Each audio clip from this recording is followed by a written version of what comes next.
各位觀眾，大家好，歡迎收睇由澳門浩豐地產製作嘅浩豐資訊台，我係主播林慧欣。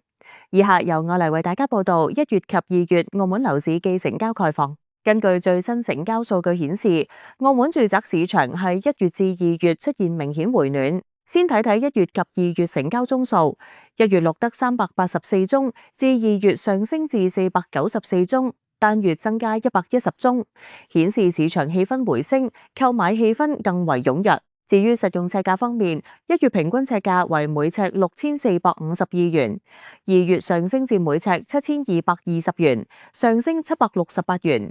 成交量價同升格局已逐步確立。區域表現方面，望廈及水塘片區尤為搶眼，受惠於該區新樓盤開售帶動，平均尺價由7407澳門元，單月拉升至9972澳門元，升幅顯著，反映剛需市場需求強勁。無論首次置業者或者揾緊投資機會，浩豐地產將竭誠提供專業服務，協助客戶喺變動既市場中把握每一個機會。以上係澳門2026年1月至2月樓市成交資訊，我哋會持續追蹤報導。感謝收睇，我哋下次再見。